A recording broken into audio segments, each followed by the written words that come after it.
Okay. Where are we now, hon?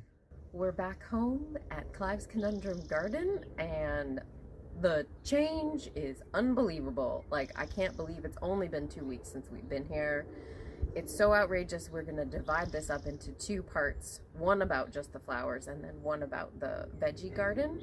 So let's start with our patio garden over here, and Jason's gonna do just a nice slow pan. It doesn't make anyone dizzy. Thanks for the reminder. Peas are coming up. That's veggie. Strawberries are coming. Horseradish, we think, is coming. Andrea, digging with health. Comfrey? Digging for help. Comfrey? I tend to screw up the names really Okay. badly. Lupin, coming. Everything is swimming. And what did you say this is called? Oh, no idea. We just looked it up. I know. It's amazing. But these strawberries in the strawberry planter, look, this one's got a runner coming out already, and there's lots of blooms on it already. Does anybody know how long from bloom to strawberry? I'm just curious. I could Google it, I suppose. Maybe I'll just Google it, but if you know, tell me. It's more fun to ask. It is more fun to ask. It's way easier for me. Okay. All right. So this is the potted garden, the container garden area, and it's kind of a mishmash of culinary and flowers. I think these are those neat German sounding name peas, but there's still something eating the peas, some of the peas. I can't figure it out. Chives going to seed. Happens. Yeah, you hate to see it. But I think my favorite here is still the violas. Those are my favorite violas. Something about duck. They're called ducks or something? Something about a duck. Awesome. And just one last thing in the container area. This is the mint that I bought to replace the mint that I didn't like. Oh, I think I should trim that. Then what do I do with the mint? Okay, I'll trim it later. And you can see that the birds are definitely eating these peas. Where they can reach, they're eating it. Peas. Oh, and look, a motorbike is showing up. Awesome. Adam got a motorbike. Okay. So over here in the left-hand garden, lots and lots of new things. Jason's gonna do another slow pan. My peony that I planted from our house. Oh, it's got ants on it too. The ants help the blooms come out. Okay. Yeah, I don't know how that works, but it does. And the delphinium that Jason bought for me back there, it looks like there's now 3 plants back there coming. So that's super cool. Mm-hmm. Eucalyptus tree is doing well, that we had no idea was here until we started clearing a couple years ago. The ranunculus has no blooms yet.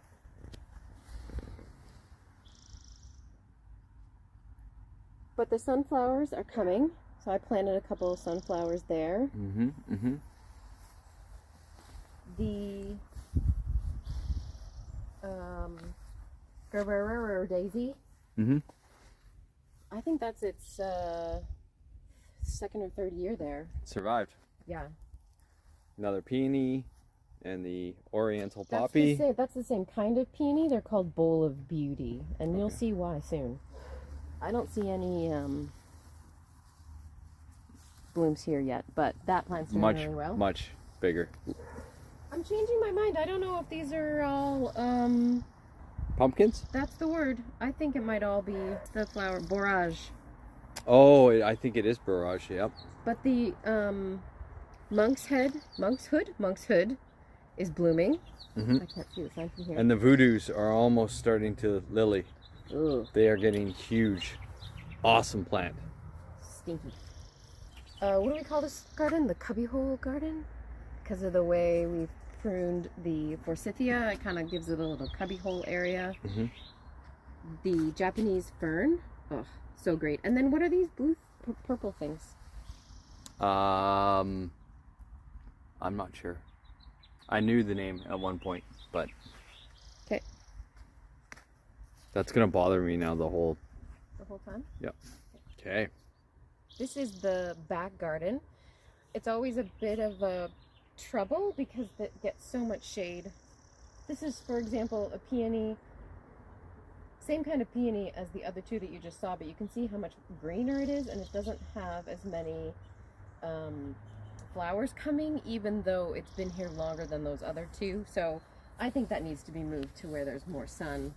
But we do have some lilies back there that are coming. And what's that thing called? That A rumex. A rumex. That thing is really cool. Like that right there. Lots of weeds. We need to get out here and do some weeding. But this area gets more sun. These are daisies. Yeah. So the daisy patch always does really well. We just need to kind of do some cleanup out here, I think. This is where we had that crazy crab.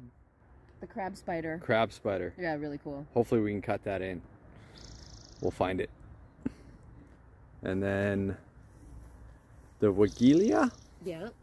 It's got what, pretty pink flowers on it when it comes out. It's amazing that it does so well back. No sun. I think this branch should come off. It's got no variegation. That's weird. I think we leave it because of it. Okay. Now we're at. This was one of Deb's favorite shrubs in the yard. It's just about to start blooming.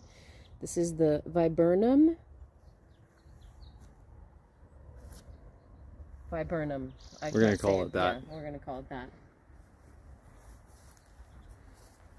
And the snake head. We still have a few snake heads. So they've done quite all right. And the bleeding heart's doing okay. And that's the Astilabe. Ah. Yep. Cool. Compost another day. Compost another day. Spoiler alert, it's doing well. Okay. Okay, now we're in the right-hand garden. And I had planted some zinnias before we left. They died. They did not do well. They sank. But the great thing here still is the Brunera. It's looking really good. Oh God, look at that weed. We've got a lot of weeds out here that we need to come take care of, I think. Weeds are a good sign. Yeah, we need a good weeding day. Yeah. And then the hydrangea responded well to my hack job / pruning. And then probably my favorite plant is the Solomon seal is coming. Almost blooming.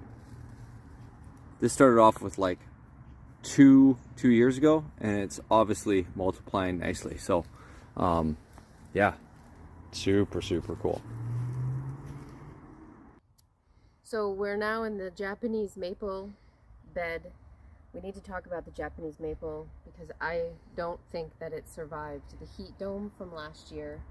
There is some green down at the very base of the tree, but there's nothing here. It looks, I don't know, I think it's dead, or at least really hurt. So yeah, I don't know. I don't think, I mean, I'm still gonna give it another month just to see, but it doesn't look good. We may have to prune it from the bottom. I don't know what that means. So if we have growth at the bottom but then nothing at the top, is that what we should do? Should we just cut down at the base? I was joking, but yeah, maybe bonsai. The biggest bonsai trunked tree ever. Question mark. We're over here by the garage garden, and one of my favorite plants is actually this walking stick plant. It's got lots of babies on the bottom. I kind of need to decide how I'm going to trim it, but it's just such a cool looking plant. All gnarly and crazy and kept in check because it's in that pot. I think it would be bonkers if it was outside. Yeah, there's one at the club that's huge. Yeah. So we keep it in check by having it in the pot, and it seems fine. And when they did all the new work for the garage, they dug up large sections of the plants here, and we didn't really put them back. So now what we're going to have to do this year is figure out what's missing, where do we have blank spaces. But really happy about the clematis. Yep. Looks really beautiful. Hostas And Crocosmia. It's Yep. coming up. Nice. Good, I skipped that because I couldn't remember what it's called. I knew that you were skipping that, actually. That's weird. All right, so we're ending our flower portion of the garden tour in the yard because it is May and it's no mow May. If you can do what we do, which is not mow, then it's going to be really great for all the bees that are just starting to come out. As you can see, we have lots of lovely things growing in our yard that the bees would simply love to have. So thanks for watching, everyone. Coming up next is going to be the vegetable garden tour. I kind of spoiled it with my camera work there, but that's okay. Normally feature, but this is May, and it's no mow May. If you can avoid mowing your yard. Oh God, we gotta go again.